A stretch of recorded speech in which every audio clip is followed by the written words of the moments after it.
안녕하세요. 코리안 파더 윤대호 다니엘 신부입니다. 오늘 영상은 지난 영상에 이은 2부. 제가 이제 캄보디아 선교를 시작해서 10년이 이제 된 상태에서 하는 셀프 인터뷰 2부를 시작하도록 하겠습니다. 그래서 지난 시간에는 제가 왜 선교사가 됐는지, 왜 캄보디아에 오고 싶었는지 뭐 이런 이야기를 했다면은, 오늘은 좀 더 이제 구체적인 그런 10년간의 삶의 경험에서 오는 그런 이야기들을 한번 준비를 해봤습니다. 오늘의 질문은 총 7개입니다. 캄보디아에서 선교사제로 살아가는데 장점이 참 많습니다. 캄보디아에서 산다는 것 자체가 장점이 사실은 되게 많아요. 여러 가지 장점들이 있는데, 그냥 선교사제로서의 그런 장점을 놓고 본다면은, 캄보디아 교회는 지금 갖춰져 있는 게 많지 않단 말이죠. 말 그대로 성가집도 제대로 되어 있는 게 아니고, 또 전례적인 그런 어떤 룰들도 마찬가지예요. 번역이 되어 있는 교회 문헌들 그렇게 많지 않고요. 계속해서 그런 작업들이 이루어지고 있고요.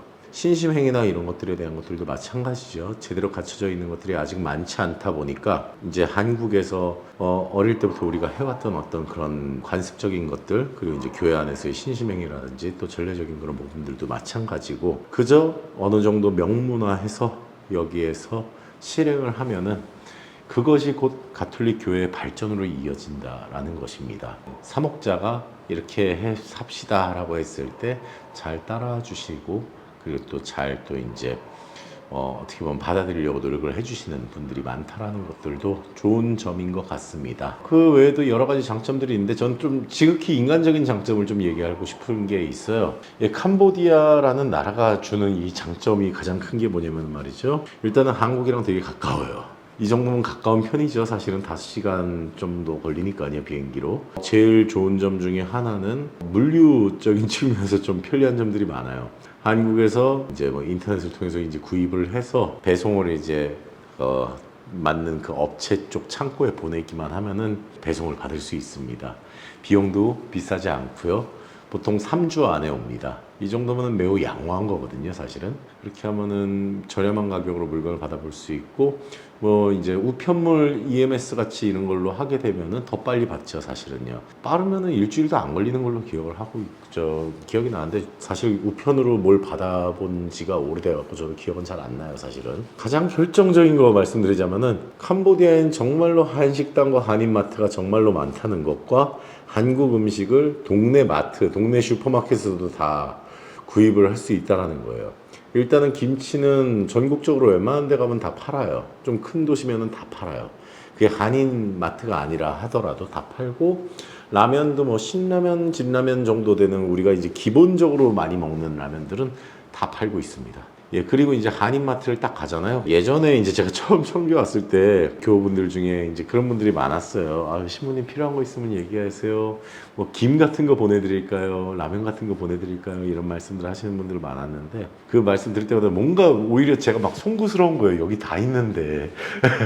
그러니까 오히려 더 송구스러운 마음이 드는 거 있죠. 굳이 표현하자면 전 치약도 그냥 페리오 치약 쓰고 있고요. 우리나라 거. 로션이나 뭐 이런 것들도 다 우리나라 거 쓰고 있고요. 편안하게 그냥 다 구할 수 있습니다. 참고로 얘기하면 이제 1부에서는 제가 커피를 라떼를 하나 만들어서 먹었는데요. 지금 2부 시작하면서 이거 먹는 거 지금 맥심이에요.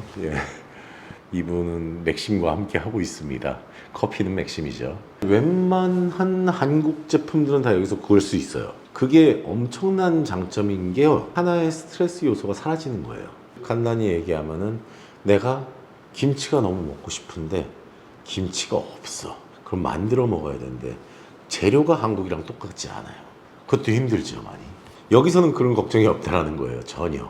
내가 뭘 먹고 싶다? 정말로 제가 그런 적이 한 번 있어요. 이제 그날따라 제가 되게 미친 듯이 간짜장이 먹고 싶었어요. 차를 타고 2시간 반을 푸놈펜으로 올라가서, 푸놈펜에 가면 웬만한 한식당 다 있거든요. 그리고 맛있는 중화 요리집이 있습니다. 그래서 거기 가서 간짜장을 먹었습니다. 그런 일탈 행위가 뭐 제 인생에 자주 있는 일은 아니에요. 오해하지 마시고요. 그런데 일종의 그런 일탈 행위가 가능한 게 바로 캄보디아라는 거죠. 그거 엄청난 장점인 거예요. 음식 때문에 스트레스 받을 일도 없고. 그래서 다른 선교지였다면 모르겠어요. 실제로 저도 이제 파푸아뉴기니에 1년을 살아봤기 때문에 그분들께 죄송하죠. 거기 계신 우리 선배 후배 신부님들한테 참 죄송스러운 게, 저희 너무 잘 먹고 잘 살아서 여기서는. 근데 그만큼 너무 잘 먹고 잘 살 수 있는 곳입니다. 다만 좀 비싸다.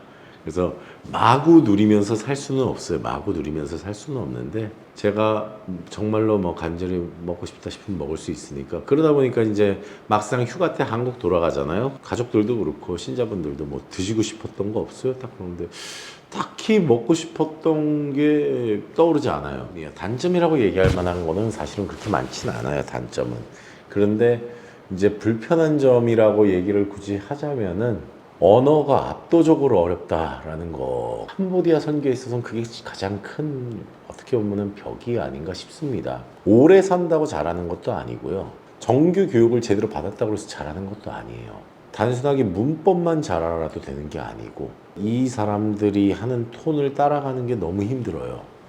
그런데 그거를 안 따라할 수도 없고 따라한다고 해서 따라해지는 것도 아니다 보니까 이 언어는 아마도 캄보디아 선교의 가장 큰 단점이 아닌가 저는 생각을 합니다. 저 같은 경우에 이제 번역일과 성가 번안 같은 것들을 이제 하잖아요. 말마디가 안 맞아요. 우리나라 성가가 아무리 좋아도 그 성가를 갖다 쓸 수가 없어요, 여기서.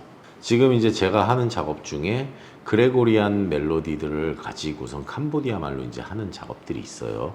그런데 예를 들어서 부활 찬송 같은 경우에도 라틴어로 하는 그거하고 한국어로 하는 거랑도 약간의 차이가 있을 수밖에 없죠. 그런데 캄보디아어는 말마디가 너무 길어서 아예 그냥 새로운 멜로디처럼 돼버리는 그런 느낌이 될 수가 있습니다. 되게 그런 게 가장 어려워요. 그냥 여러분들이 가장 그냥 이해하기 쉽게 성호경만 예를 들게요. 성호경 하면은 우리 이제 성부와 성자와 성령의 이름으로 아멘. 요 정도잖아요. 그런데 여기는 이제 크농 브레아 니음 브레아 베이다 브레아 보드라 능 브레아 위니언 더 위솥 아멘. 엄청 길죠? 그레고리안 성가를 붙이잖아요. 그럼 말마디가 아예 안 맞아버려요. 그래갖고 그거를 막 늘리고 줄이고 이런 작업들을 하는 것도 되게 힘들어요. 그러니까 그런 것들도 하나의 단점이라고 볼 수 있겠죠. 제 입장에서는 언어가 캄보디아에서는 가장 큰 단점이라고 저는 좀 생각을 합니다. 그렇지만 그 외의 요소들이 전반적으로 다 좋아요. 그래갖고 사실은 단점이 있는 건 맞는데 그 단점을 막 그 힘들다라고 느낄 수 있을 정도의 그거는 저는 아니라고 생각을 합니다.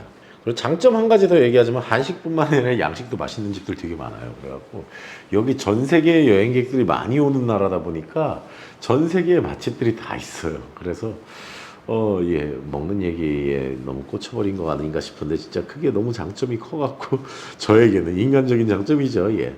예, 이 질문은 답을 하기가 참 쉽지 않은 부분이고 너무 광범위하기 때문에 근데 일단 첫 번째 뭐 재정적인 부분에서부터 얘기를 하자면 재정 자립도가 0이죠. 예, 자립이 전혀 안 되는 교회입니다. 캄보디아 가톨릭 교회는 지금 일단 저희 주교님도 그렇고 많은 오랜 시간 동안 파리의 방정교회가 캄보디아 선교 전체를 거의 다 주관을 해왔다 보니까 프랑스에서 오는 자금이 상당히 많고 그리고 교황청에서 오는 자금들이 또 많죠.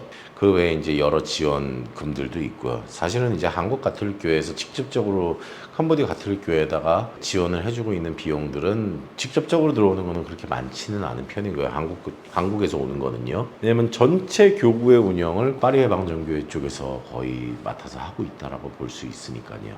예, 저희야 이제 뭐 그냥 성당 하나하나 이렇게 운영을 하거나 시설 하나하나 운영하는데 이렇게 지원을 받고 있는 그런 상황인 거에 비하면은 스케일적인 측면에서는 뭐 차이가 많이 나죠. 어찌됐든 간에 중요한 거는 캄보디아 교회가 자립성은 완전 떨어져 있다라는 거죠. 두 번째, 그러면은 행정적인 측면은 어떨까라는 걸 또 생각을 해볼 수 있는데 일단은 행정적인 측면에서도 문제가 여러 가지가 있어요, 사실은. 가장 결정적인 거는 이 시스템 자체가 선교사들이 중심으로 되어 있는 교회이기 때문에 한계가 많이 보이는 점들이 있습니다. 행정에 있어 갖고 그러니까 어떤 거를 뭔가 우리가 사목적인 판단을 하고 그리고 실행을 하는 데 있어서 선교사들의 마인드가 우선인 거예요, 기본적으로. 근데 그 선교사들마다의 각자의 또 이제 어떻게 보면은 그 선교 정책이라든지 철학이라든지 이런 게 다 다르잖아요. 근데 이제 아직까지 많은 주도권을 갖고 있는 게 결국엔 유럽 교회란 말이죠. 이 선교지에서도 말이죠. 그러면 유럽 교회의 여러 신부님들이 갖고 있는 기본적인 그런 마인드들, 이런 것들이 결국에는 전체적인 행정적인 것들, 또 사목적인 것들 전반적으로 이제 다 영향을 미치게 되는데, 특별히 행정적인 것들 보면은 뭐 신자분들 중에서도 가난한 사람들을 중심으로 뭔가 도움을 주려고 노력을 많이 해서 그래서 그런 프로그램들을 많이 하고 있고, 그러면서 실질적으로 교회에 필요한 인력을 다 그쪽에서 다 이제 구하게 되죠. 말 그대로 교회를 위해서 일해야 되는 직원들을 뽑아야 되는 데 있어서 능력이 있는 사람이 우선은 아니고요. 예, 신자들 중에서 능력이 있는데 기왕이면 그 중에서도 가난한 집 출신들. 이게 이제 그러다 보면은 능력의 평균치가 막 낮아져요. 직원들이 사실 저 같은 경우에는 되게 다행히도 복 받은 게, 저희 본당 직원들은 제가 봤을 때 전체 교구의 저 레벨로 따졌을 때 교구에서도 최상위권에 있는 직원들만 있어요. 다행히도 정말 감사한 일이에요. 그런데 아닌 경우들이 더 많아요. 사실은요. 대부분은 그 평균치가 그리고 너무 많이 낮습니다. 그러다 보니까 일 처리가 되게 힘들죠. 그래서 신부들이 직접적으로 해결해야 되는 여러 가지 일들이 상당히 많습니다. 되게 자잘한 일들까지도 사제들이 직접 해야 돼요. 일을 못한다거나 일에 과실이 있다거나 아니면 좀 과실이 크다거나 이랬을 때도 이 직원들에게 자비를 많이 이렇게 베풀려고 합니다. 진짜 엄청나게 큰 책임을 져야 되는 그러한 어떻게 보면 이제 단순한 오류가 아니라 이거는 경우에 따라서는 범죄라고도 할 수 있을 만한 일들이 발생을 해도 다 또 자비롭게 용서해주고 계속해서 일하게 해주고, 그런 것들이 좀 안타깝죠. 왜냐면은 이거는 이제 제가 어떻게 보면 너무 제가 세속적으로 생각하는 건지는 모르겠는데, 그래도 교회 직원들은 내 신자들이죠. 신자분들이 대부분이고, 그런데 신자이지만 또한 이 교회의 행정을 위해서 그들을 고용해서 쓰고 있고 그들에게 월급이 제공이 되고 있는데, 이 월급이라는 것은 또 어디서 온 거냐? 정말로 전 세계의 많은 교우분들이 도와주시는 돈이잖아요. 그런데 그걸로 뭔가 문제가 있는 직원들을 단지 가난하다, 불쌍하다라는 이유로 이렇게 능력도 그만큼 안 되는데 심지어 문제까지 일으키는데도 불구하고 계속해서 용서해주고 고용을 계속 이어나가고 막 이런 경우들이, 뭐 전부 다 그런 건 아닌데 그런 경우들이 너무 많아요. 그런 것들이 잘 안 되죠. 그리고 그런 이유 때문에 행정적 퀄리티가 떨어지기 때문에 행정적인 발전이 이루어지지 않는 부분들도 있는 거예요. 교회 전산화 아직도 안 돼 있고, 진짜 전산화를 제가 성당을 오는 데마다 뭐 그냥 전산화라는 표현도 거창하고요. 문서 통일조차 안 돼요. 그러니까 문서 일단 오자마자 문서 양식부터 다 통일하고, 그리고 나서 이제 시스템 정비하고, 그래서 뭔가를 만들어 놔요. 그런데 인사이동을 딱 가면은 안 돼 있어요. 또 재밌어요. 그런 거 보면. 여기서 또 이제 재밌는 게, 그런 걸 보면서 제가 느낀 게 한국 신부들 진짜 일 잘한다라는 거 많이 느껴요. 저뿐만이 아니라 저는 그렇게 잘하는 거 아니에요. 그런데 진짜 생각보다 서양 신부님들도 그렇고 보면은 컴퓨터 잘하는 사람들 별로 없어요. 예. 워드 문서 딱 친 거 보면 정말로 기본 폰트로 기본 정렬되어 있는 상태에서 그냥 쭉쭉쭉 치고선 그걸로 보내요. 뭘 예쁘게 뭐 꾸민다, 보기 좋게 꾸민다 이런 거는 기대하면 안 돼요. 그냥 쳐주면 고마운 거예요. 워드로 쳐서 그냥 보내오면 고마운 거예요. 엑셀 입력할 줄 알면 고마운 거예요. 예. 뭘 공식 같은 거 바라면 안 돼요. 그냥. 그러니까 이런 것들. 그러면 직원들이라도 그런 걸 잘하는 사람을 뽑아야 되잖아요. 아니 똑같아요. 수준이 다. 그러니까 제가 그래서 참 할 말이 너무 많은데 더 하면 안 될 것 같네요. 어쨌든 간에 행정 그렇고요. 캄보디아 선교의 현 상황. 그래서 전체적인 그냥 시스템 전체 놓고 보면은 전 현재 지금 2만 1,000명 신자가 2만 1,000명에서 2만 2,000명을 향해 달려가고 있습니다. 해마다 평균적으로 세례받는 인원수가 지금 한 150에서 200명 정도 되는 것 같아요. 지금 이렇게 얘기하니까 본당 하나 얘기하는 것 같지? 아니요. 전체 전국의 선신자 수 얘기하는 겁니다. 전국 신자 2만 1,000명에 전국에서 1년에 해마에 세례받는 사람이 150에서 200명 정도. 이게 지금 지난 30년 동안 이루어진 일들이고요. 이게 왜 30년만 얘기하냐면요. 크메르루즈의 대학살 이후에 교회는, 그리고 이제 전쟁 기간 동안에 교회는 아예 없었어요. 완전히 싹 망했지요. 선교사들 다 쫓겨나고, 방인 주교님 그때 돌아가시고, 또 이제 방인 수도자들 뭐 사제들 뭐 다 그때 돌아가시고, 신자분들도 많이 돌아가시고요. 그래서 1993년부터 제로 베이스에서 다시 시작한 겁니다. 신자가 없는 상태에서. 예. 그래서 여기까지 온 거예요. 그러니까 어떻게 보면 32년이 이어지죠. 32년 동안에 되게 노력을 많이 했을 거예요. 그리고 그 노력의 결과가 그래도 이 정도 나왔다면은, 저는 지금 이 불교라는 국교를 갖고 있는 나라에서 이 정도 성과도 참 대단하다라고 생각을 합니다. 참고로. 그런데 결과적으로 말씀을 드리면은, 현 상황은 그래서 2만 1,000명, 우리나라에서 정말로 큰 성당 하나 플러스 중간 정도 성당 하나 정도 규모라고 볼 수 있겠죠. 지금 신부도 되게 많이 부족해요. 신부가 너무 없어요. 그래갖고 지난 일부 때도 좀 얘기를 살짝 했던 것 같은데, 주일 미사를 제대로 이제 신자들이 다 드리게끔 하기 위해서는 결국에는 왕복 200km, 왕복 300km를 주일마다 운전을 해서 왔다 갔다 하면서 그렇게 미사 드려야 됩니다. 한 성당에 신부 한 명씩만 있으면 얼마나 좋을까. 저는 그게 제 꿈이거든요, 사실. 그만큼 신부도 부족하고요. 방인사제 부족하죠. 방인사제 지금 다 합쳐갖고 14분, 수도에 15, 16명 정도 되죠. 예. 지금 신학생 3명밖에 없고요. 지금 성소자가 6명인가? 그럴 거예요, 아마. 저도 지금 이제 신학교 강의 안 나간 지 오래돼갖고 지금 저도 헷갈리는데 말이죠. 이렇게 생각하면 되게 오히려 되게 또 긍정적으로 보여요. 저는 되게 긍정적으로 생각하는 걸 좋아하는데, 2만 1,000명인 성당이라고 생각하면은 신자 수가 성당 하나에서 벌써 신부가 14명 나왔고, 그리고 신학생이 3명이나 있고, 신학교 가겠다는 애들이 6명 있으면은 이거 되게 좋은 거 아니에요, 사실? 그런데 이 땅덩이가 우리나라 남한의 거의 2배 되는 땅덩이란 말이죠. 거기에 이 규모는 작다라는 건 분명한 겁니다. 그래서 현 상황은 이렇습니다. 그냥 이런 상황이고, 그 전체 선교사적인 그런 선교사들의 그 흐름이 좀 이제 많이 변하고 있어요. 웨이브가 뭐냐면은, 예전에는 거의 파리 예방종교에만 있었던 나라예요. 그리고 그 이후에 이제 유럽에서 온 다른 선교회들 있었죠. 비메 같은 데들이 있었고, 그리고 메리놀도 있었고, 그건 미국이지만 태국의 방송도 있었고. 근데 지금 이제 전체적으로 막 이제 숫자가 늘어나고 있는데, 재밌는 게 뭐냐면은, 저희 한국 외방선교회 신부만 11명이란 말이죠. 그러면은 전체 캄보디아 신부 수가 100명이 안 되거든요. 10%가 한국 외방선교회예요. 인원수가 늘어나니까 그만큼 의견이 더 이제 힘이 실리게 되죠. 사실은 이제 어떻게 보면 우리 한국 신부들이 직접적으로 뭔가 변화를 시켰다라고 얘기할 수 없는데, 변화에 많은 부분 영향이 없지 않아 주게 된 것들도 생각보다 많고요. 그런 점에 그런 상황이고, 그래서 지금 일단은 선교의 흐름 자체가 유럽교회에서 아시아교회로 약간 이제 주도권이 뭐 넘어간다라는 표현은 애매하고요. 우리가 무슨 그런 뭐 정치하는 사람들도 아니고 싸우는 것도 아니고 경쟁하는 거 아니거든요.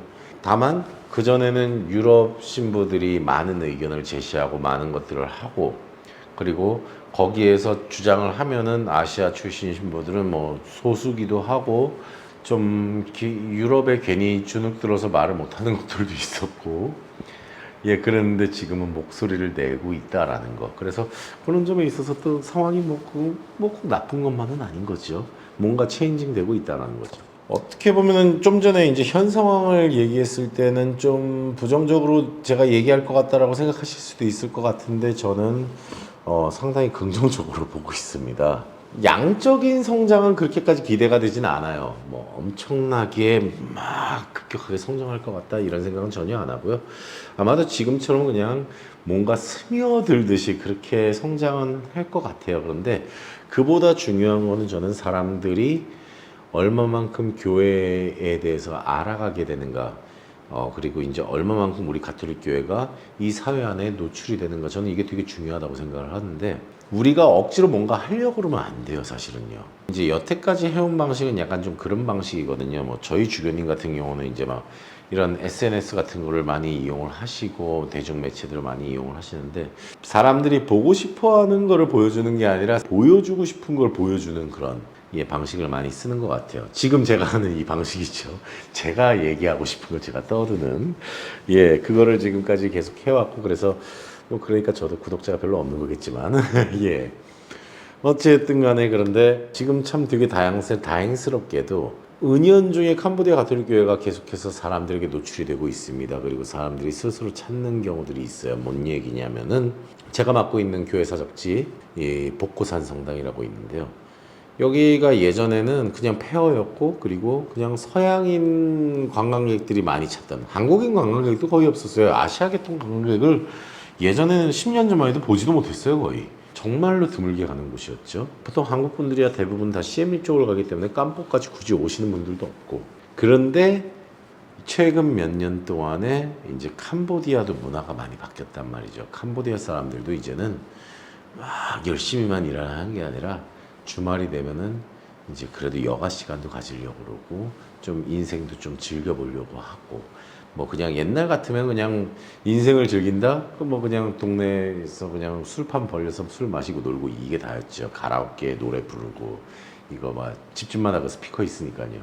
근데 요즘은 오토바이 타고 여행 다니거나 아니면 친구들끼리 단체로 차 빌려서 차 타고 여행을 간다거나 요즘은 약간 그런 분위기로 변하고 있는데 재밌게도 저희 성당, 저희 사적지가 주요 관광지 중에 하나예요.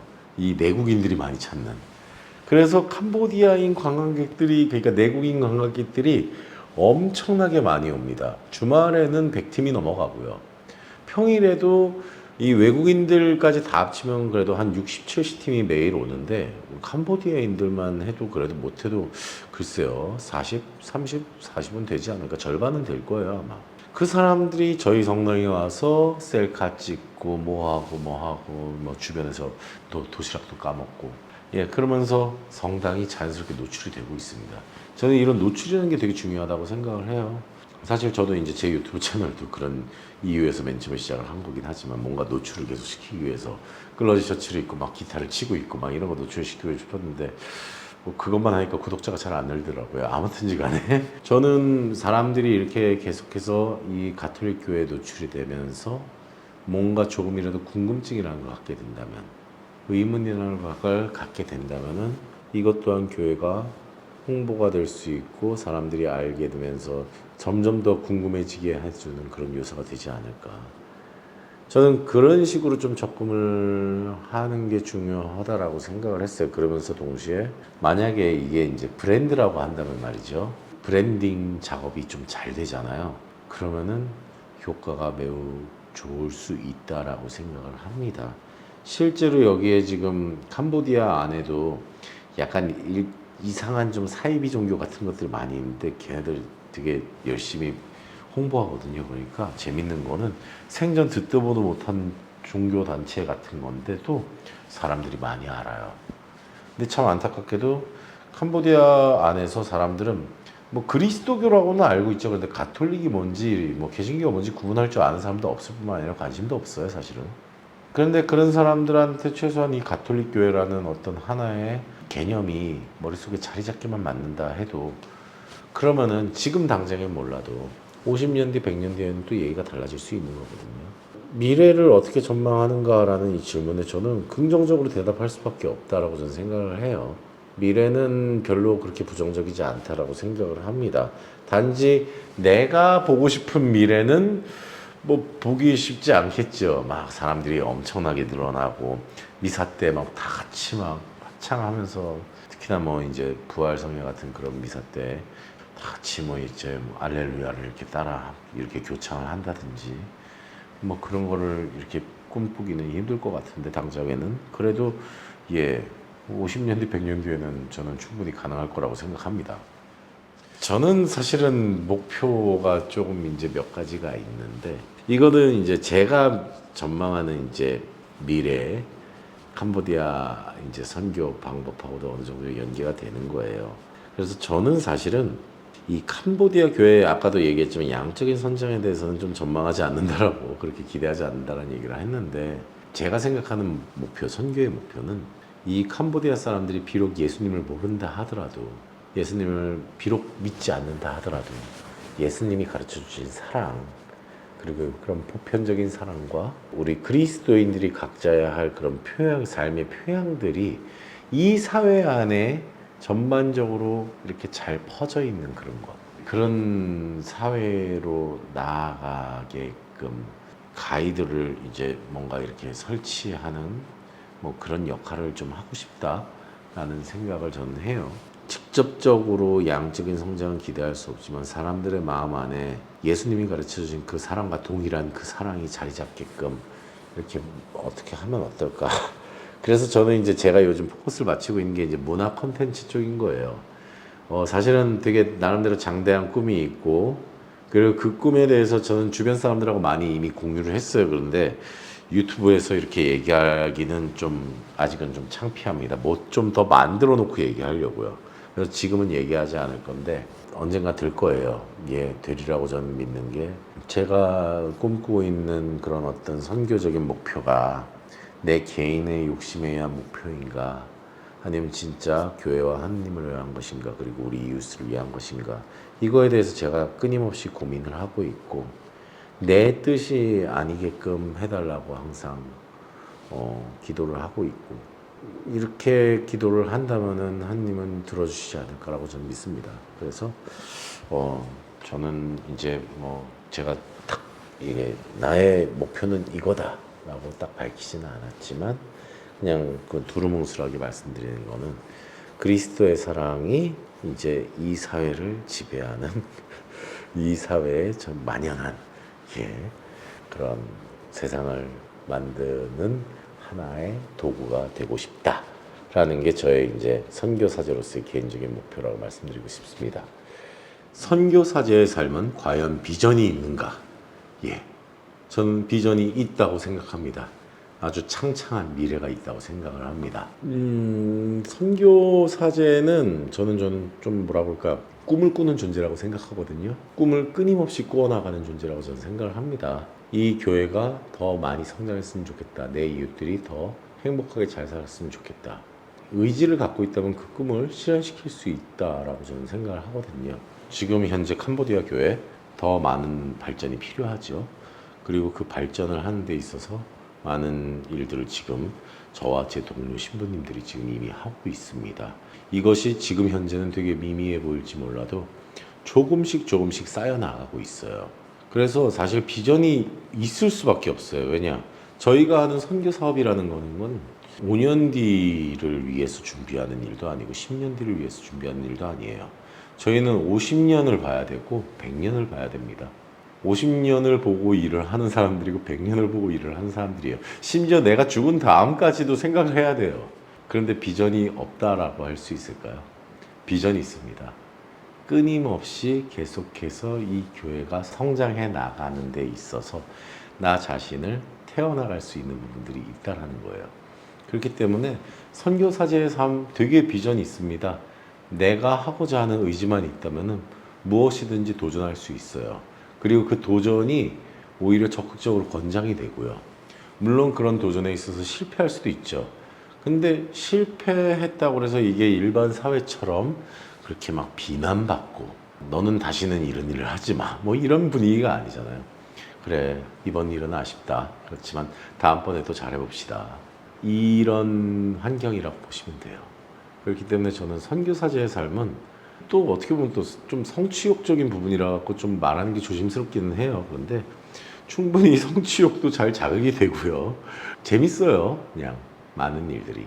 다만 이제 그렇게 비전을 갖기 위해서는 그만큼 더 포괄적인 시야도 가져야 될 것이고 전체적인 공부를 많이 해야 되죠. 예, 기본적으로 사제가 알아야 하는 그런 공부들은 당연히 해야 되는 거고요. 뿐만 아니라 우리가 선교하고 있는 이 나라에 대한 공부 끊임없이 해나가야 되죠. 인간에 대한 연구, 문화에 대한 연구 계속해서 해나가야 되고요. 그러면서 지금 내가 지금 이 자리에서 할 수 있는 일, 그 할 수 있는 일이 정말로 당장의 어떤 결과가 될지 모르지만 50년 뒤, 100년 뒤에 가치가 있는 일이 될 수 있을 것이라는 그런 기대, 그런 희망을 가지고선 그냥 앞으로 달려나가는 것입니다. 그래서 선교사제 이거 과연 괜찮아? 뭐 이런 생각을 하실 수 있는데 괜찮습니다. 저 10년 살아봤는데 지금까지 재밌게 잘 살았고요. 지금껏 해온 일들 이렇게 돌이켜 봤을 때 잘한 일도 있고 못한 일도 있죠. 그런데 잘한 일들만 생각할 수도 없고 못한 일들만 생각할 수도 없는데, 그런데 그 못한 일들마저도 어떻게 보면 하나의 또 이 아카이브가 되는 거예요. 그 어떤 자료가 되는 거예요. 그냥 이렇게 했을 때 잘 안 됐구나. 그러니까 다음엔 좀 더 잘해보자. 이런 식의 경험이 되는 거기도 하고. 예, 선교사제 비전이 있습니다. 예. 아주 뭐라 그럴까 재밌는 삶인데요. 그냥 아무것도 안 그려져 있는 도화지에 비유하고 싶어요. 아니면 약간 밑그림이만 살짝 그려져 있는 그림이라고도 얘기할 수 있는데, 내가 무엇을 상상을 하든 간에 그 상상한 거를 실현할 수 있는 판은 깔아져 있어요, 지금. 그리고 거기에서 내가 어떻게 그려나가든지 간에 완성을 향해 다 같이 그림을 그려나가기 시작하는 거고요.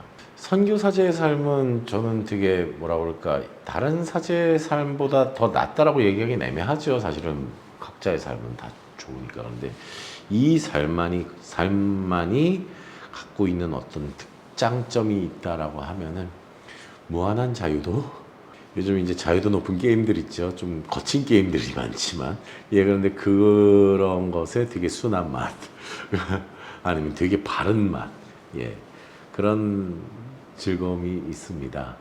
내가 하고자 한 의지만 있으면은 무엇이든지 도전할 수 있고, 그 도전이 실질적으로 우리 캄보디아 가톨릭교회, 캄보디아뿐만 아니라 다른 선교지들 마찬가지죠. 우리 교회 그리고 우리 교우들에게 이익이 되는 것을, 그리고 성장이 되는 것을 내가 내 눈으로 조금씩 확인해 나갈 때 더 큰 기쁨을 얻고 더 큰 에너지를 얻어서 또 다른 그림을 또 새롭게 그려나가고 다른 색깔을 또 칠해나가고, 이게 가능한 거죠. 그래서 저는 선교 사제 되게, 저는 여러 사제들 중에서도 매우 이렇게 매력 있는 거라고 생각을 합니다. 그래서 저는 지금 혹시라도 선교에 대한 성소를 이제 고민하고 계신 분이 있다면은 망설이지 마시라고 저는 말씀드리고 싶고요. 뭐 성소에 대해서 고민하고 계신데 나는 뭐 교구로 가야 될까? 수도회로 가야 될까? 아니면 선교를 해야 될까? 라는 그런 여러 가지 고민들을 하실 수 있잖아요. 그때 만약에 본인의 성향 자체가 잘 도구로 이제 막 열심히 쓰여지고 싶다. 그런데 그렇게 쓰여지는 것 자체가 너무 재밌다, 즐겁다. 그리고 기왕이면 그것도 아직은 사람들이 잘 많이 안 가고 있는 약간 비포장도로인데, 그 비포장도로를 막 닦아나가면서 가고 싶다. 이런 생각이 있으시면은, 그리고 그런 게 맞다라고 생각하시면은, 저는 적극적으로 오시라고 말씀드리고 싶습니다. 성당을 짓는 거에 관심이 있다? 예, 지을 때 많습니다. 나는 좀 학문적인 연구에 관심이 많다? 번역할 거 되게 많습니다. 해야 되는 거 되게 많고요. 나는 좀 사람들에게 가르치고 그리고 또 뭔가 나누고 하는 거 되게 좋아한다? 가르쳐야 할 사람들 많습니다. 가르칠 일 너무 많고요. 자, 그런 거예요. 그러니까 여러분들 망설이지 마세요. 저 진짜 되게 지난 10년 동안 되게 재밌게 살았고요. 앞으로 10년도 되게 재밌게 살고 싶고요. 재밌게 살 수 있을 것 같습니다. 그러니까 저와 함께 이 길을 같이 걸어주시고 싶으신 분들이 있으면은 얼마든지 저희 인터넷에 한국의 방송교회 검색해 주시고 저희 성소 모임도 한번 이렇게 와주시면 좋을 것 같고요. 특별히 지금 현재 성소를 담당하고 있는 신부님 최정렬 안드레아 신부님, 제 입학 동기 신부님이신데 이름이 정렬이잖아요. 정렬이 있습니다. 예, 열정적이고요. 그 신부님 한번 만나면은 여러분들이 더 확실한 뭔가 확신을 갖게 되지 않으실까 생각됩니다. 저도 되게 에너지가 넘치는 사람인데 그 신부님은 에너지가 아주 그냥 폭발하십니다. 아무튼 10년 동안 이제 살아온 것에 대한 셀프 인터뷰를 마치면서, 예, 저는 사실은 그 10년이 너무 빨리 지났어요. 10년이라는 세월이 되게 긴 거잖아요. 그런데 저는 사실 느낌적으로는 지금 한 5년 정도 산 것 같은데 라는 그런 느낌이 들 정도로 10년이 너무 빨리 지나갔습니다. 그만큼 바쁘게 지내기도 했고요. 살면서 뭐 힘든 순간 없었던 거 아니고요. 몸도 많이 아프기도 했었고 여기서 어려운 것들 중에 하나가 또 이제 뭐 건강 관리하기 쉽지 않거든요, 사실은요. 신자들과의 관계에 있어서도 이제 문화가 다르고 언어가 다르다 보니까 이제 친해지는 과정도 쉽지 않고 그리고 뭐 더 많은 노력이 필요하죠. 그럼에도 불구하고 우리 캄보디아 사람들이 너무 일단은 성품들이 너무 좋으세요. 그래서 감사하게도 너무 또 신부님들을 잘 해주시려고 하고 그래갖고 저는 그래서 뭐 약간의 어려움이 있었다라는 건 사실이지만 전반적으로 큰 벽에 이렇게 뭐 부딪혀서 넘어지거나 그런 경험을 다행스럽게도 지난 10년 동안 하지 않았습니다. 그래서 10년 동안 여기서 그래도 어떻게든 살아가게 해주신 예 하느님께 감사드리고요. 진짜 이런 기회는 사실은 하느님이 허락하지 않으셨다면 오지 않았겠죠. 그래서 감사하는 마음으로 앞으로의 10년을 더 열심히 살도록 하겠습니다. 예, 긴 영상 2부에 걸쳐서 찍은 이 긴 영상 봐주셔서 감사합니다. 행복하십시오. 안녕히 계세요.